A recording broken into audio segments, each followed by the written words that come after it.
Hi, we're back, and Jules is back from sitting in the power of the Spirit. So I want Jules to go over the information, the added information that she got from Timothy.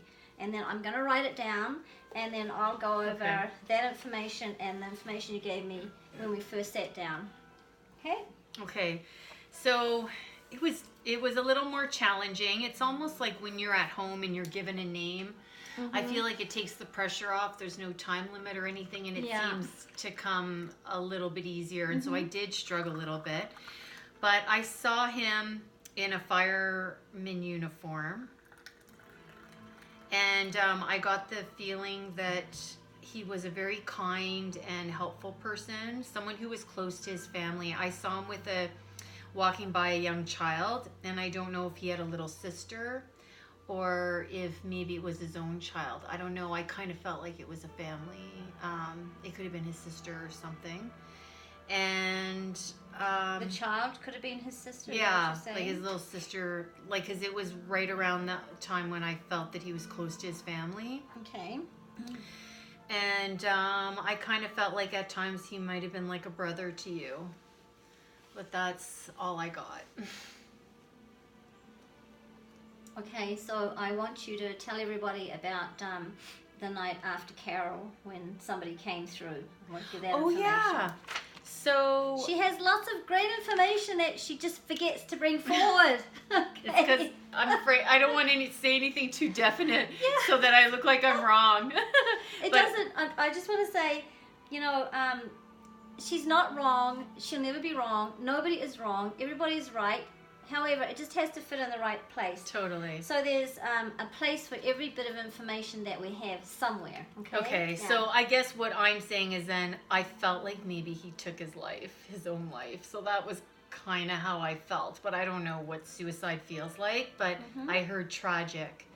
So however he passed was tragic, probably for a lot of people. Like, I don't know. I mean, it's always tragic, right? For a lot of people. But I kind of got the sense that it was a waste. Maybe it didn't, I don't know. So I'll just leave it at that. Okay. And then the next night, I went to bed and I said, Timothy, can you like come forward the way that you did before and let me know like what your connection was to Jen? But like I said, I struggled with connecting with him after that. But I was woken up in the middle of the night and I was in a room. There were men in uniform and they were just going about their business. It kind of reminded me of like, those Hollywood movies where you get all the government heads into one room and what kind of uniform were they in? A little bit, give me a little bit of a description here.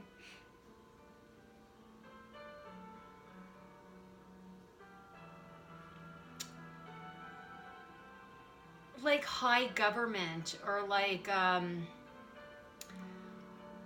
it could be military, but maybe more military officials or something. Like it was kind of like business/uniform, like what, instead of like a soldier, like what a military office person would be like. I don't know. Okay. So I just kind of saw these men. It was a suit, but not a suit. It was like a uniform suit. Okay. And they were just going about their business. And I was just there. I was standing there watching them going about their business. And I really had a hard time understanding what it was that I was looking at. And so I think I fell asleep. I watched it until... this is in the middle of the night. This is the night after she brought Carol through. And it was after you and I had our video where Carol. We talked about Carol, and then I shut the door on Carol. Yes. And then I was working on Timothy. Okay, great. So just be clear. Yeah. So if you've just picked this up, I've asked Jill to get information about Timothy and connect with Timothy. I gave her the name Timothy, and that's all I gave her. Was the name Timothy? Yeah. All I got was a piece of paper with the word Timothy on it. So so this is going to show you how powerful Jules really is in this connection. And she was wonderful with Carol too. So, I was proud of myself. Yeah, again, there's a place for every bit of information. So that's your buzzword that you have to trust now. There's a place for every bit of information. Because she'll give me something. We'll stop this and she'll give me something and go, I needed that. I needed that to record. Right? Yeah. So yeah, it's amazing what she spits out when she's not under pressure. It's true, right? Okay, so you said that he was around 5'8". So yes, I think he's about that tall. Like he was 5'7", 5'8", just an average type size, height. Correct. Big tick for that. Now you said he was a young man. What age bracket were you looking at? Well, I would say between 30 and 50. Well, that's quite a big stretch there, between 30 and 50. Well, because I saw him at different stages. I never really sensed that he was an older guy. So I would definitely say in 30s and 40s then if I had to cut it. I mean, I struggle with age a little bit, right? Because I think he looked like a young man to me. He didn't look like an older person. Yeah. I saw 53 though. I got that number. So I wasn't sure what the 53 was. Yeah. So Timothy was about 28, 20 past. So. Look at younger man. Yeah, 30s. She's second guessing herself. She needs to follow the intuition that she has to grab that information right away, and don't grab it and then add to it out of your mind, right? It just doesn't work. So what I wrote down was 30s. So she wrote down 30, so she's close. You know, you can't get any closer than that. All right, dark hair. He did have dark hair. His hair wasn't really wavy, but it was dark. He did have dark hair. Another great big tick. And you said a black beret. A black cap. Yeah, a black cap. I don't ever recall him wearing a black cap. Okay. However, that might have been something I didn't see. So we can't say, no, he never wore a black cap, because I don't know if he did or not, okay? So I want to go into that black cap. So if we had done this together, bringing Timothy forward, I would have asked Jules to go back into that energy of that black cap and just to bring out more information. So the information that you would have brought out would be, it was a beret that he used to wear, and it would have been, I think, a red or a green beret. It would have been a woolen beret. He wore a beret? Yes, but a beret is like an army beret. That's the type of beret he wore. It looked like that, but I didn't see him in an army uniform. But I saw him there you go. Because look Jules, you're second guessing yourself. But I didn't see him in an army uniform, but I did write down black beret cap on his head. Yeah. So I didn't know though what it was. Yeah. So that, that's good. So you go back into that energy, and again, don't second guess yourself. So the hat was right. I just didn't recognize it as a military thing. As a beret, yeah. So you didn't recognize it as. But enough to write it down as a black beret. Yeah. So it's good. So if you're uncertain, go back into that energy. Okay. Yeah. Okay. All right. So Scotland or Ireland. No real connection there, except on his mother's side of the family, like back a few generations, they were Irish. And the number 53, I don't know what that signifies. Again, we would have gone back into that energy and asked Timothy to clarify that. Okay. Some mediums go, okay, that's 5 and 3, so that's 8. And then they'll go into whatever 8 means. So I don't do that. I just ask Spirit, can you tell me what you're talking about? Bring me more information. I just want to know from the source itself. All right, drama and arts. He was quite passionate. His mother had rose gardens, and he would pick the petals, the old petals, and he really loved the rose garden. So I would say he probably had an artistic side to him. I didn't really see that side. He did do things with children as well. So he had, like groups of children. He'd go out and do things with them.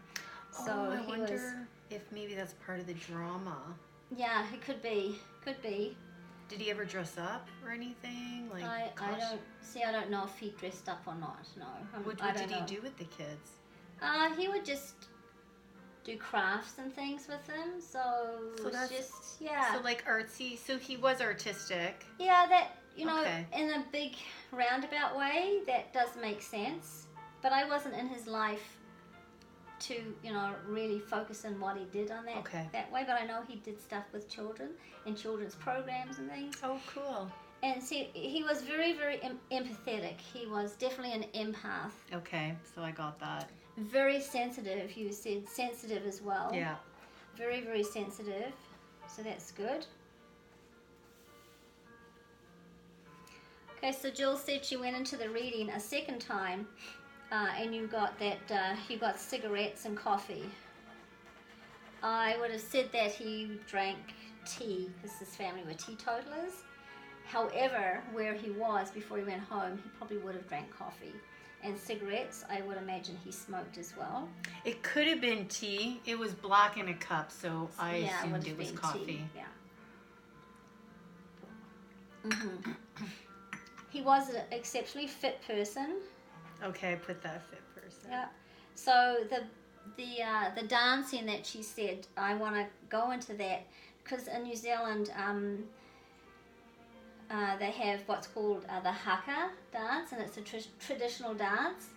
And I'm sure Timothy would have had something to do with the traditional dance, and it's very, very empowering, very strong, you know, very male, masculine energy. Mm-hmm. It's just fantastic. If you're ever around people who do the haka, you feel that energy, the uplifting of the power. There's so much power in that energy. Oh, cool. So that could have been the intense dance, because you said intense dance there.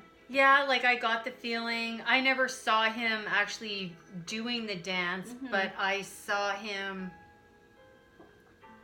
moving his body a lot. Okay. As if, and working out, like just being very fit. Yeah, and he was very fit. Like he had nice calves and stuff. I know. Just a little more information. No, he just said to me, I still do. Oh. Now he's just over there. He's come in our presence. We're talking about him and the information. So, and we've invited him in. So he's definitely come back, and he does have a sense of humor. All right. So Jules wanted to ask him about death, how he died.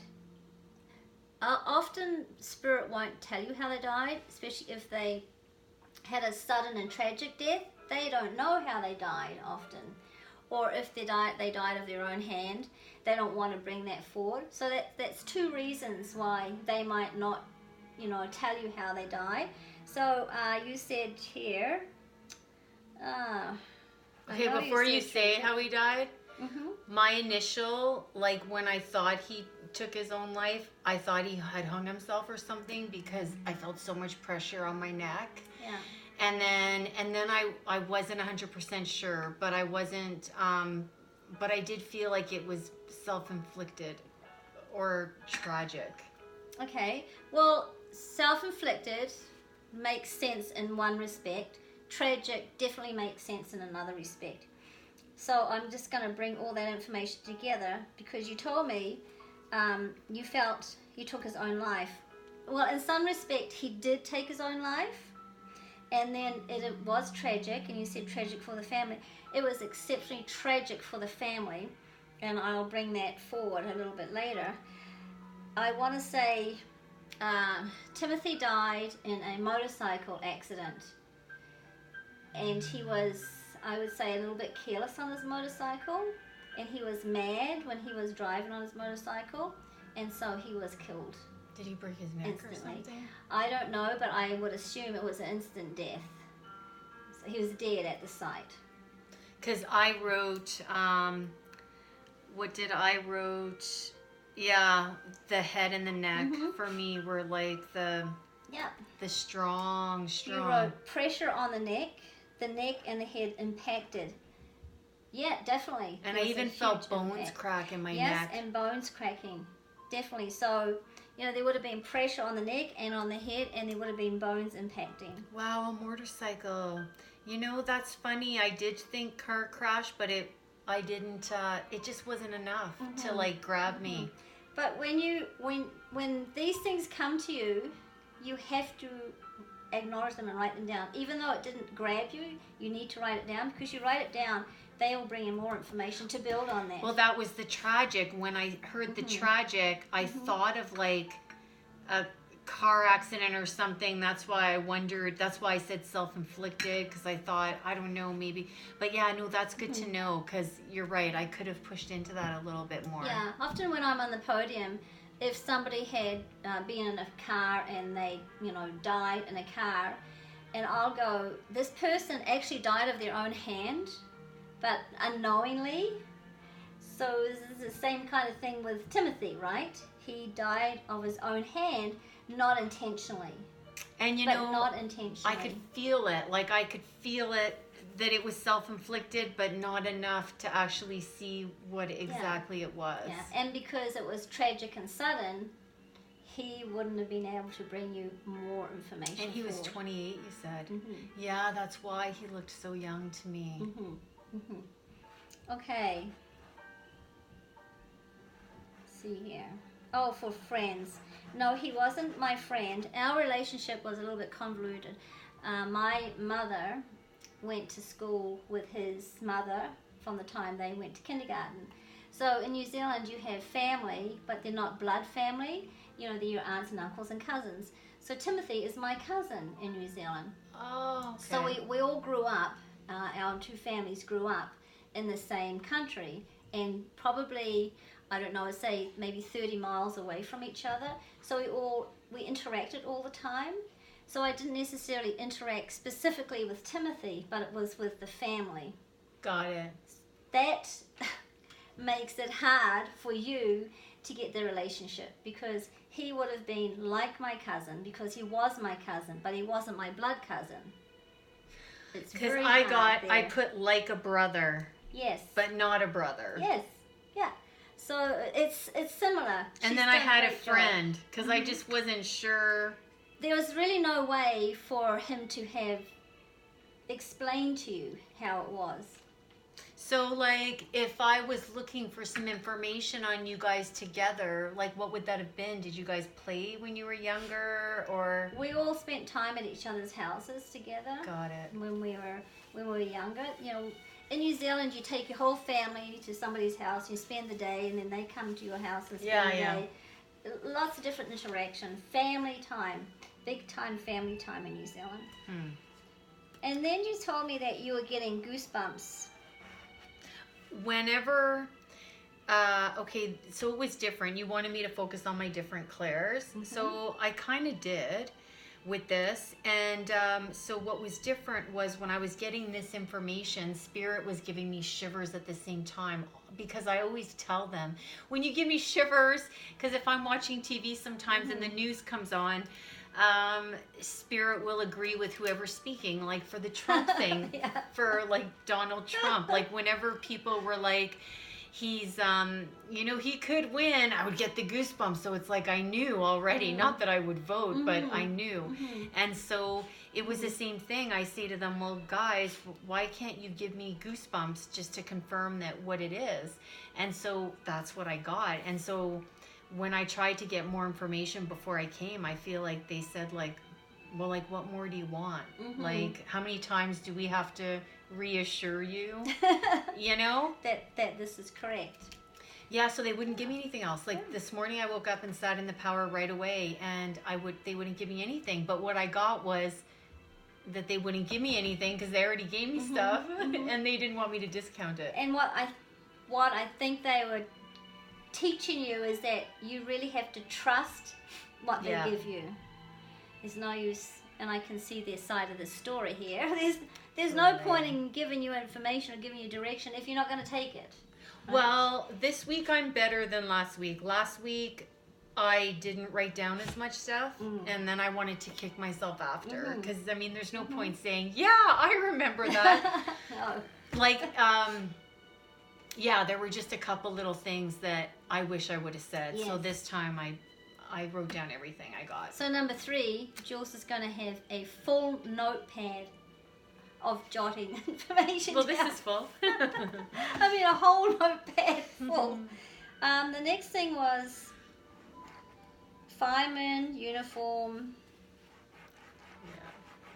All right, and then I want to skip to the information you said about going into a room and you saw government men there in uniforms. You know, it looked like it kind of was the military, but a little official. Well, Timothy was in the military, and he was, I don't know if it's called a red or a green beret. He was in the elitist forces in New Zealand.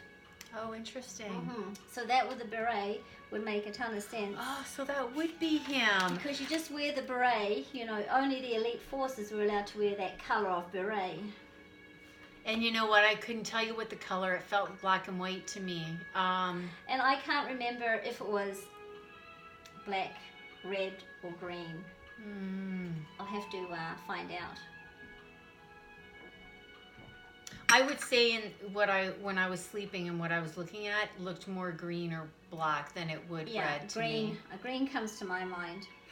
Then you had said a fireman's uniform. So you really got the uniform right. And if we had gone back into that energy, we would have got the correct information, because you did. The information was kind of here and here and here and here. And we just needed to gather that energy and just pull it in and focus it. All right, so, and this is really interesting. Then Jules said, walking by a young child, and he was close to family, and so the young child was close to family. I'm going to just say on that when Timothy took me to the other side, and his little niece there had died when she was, I think, around 2 years old. No, she was younger than that. But she had come back as a 2-year-old or 2.5-year-old, and she was playing there, and she was playing with the ball. He was throwing the ball to her, and she was kind of batting the ball back. So Timothy is in spirit with his niece. I saw him with a little girl. Yeah, and that's exactly who it is. And that's my other cousin's, his sister's child. And the baby was not very old when she died, but when children die of a young age, they often come back older, so you can recognize that that there is energy, that they are growing up, so they grow up in spirit. This is it's a whole new area. But I just want to say that, yes, that child definitely was with Timothy and is with Timothy in spirit. I think she's done great. Absolutely. Great. Fantastic. Yay. Thank you, Spirit, for helping me, because it's true. I mean, we're just going to... They're awesome. Yeah, we're going to pause this, and then we're going to go to part 3, and I'm going to ask Jules how she feels about having done this.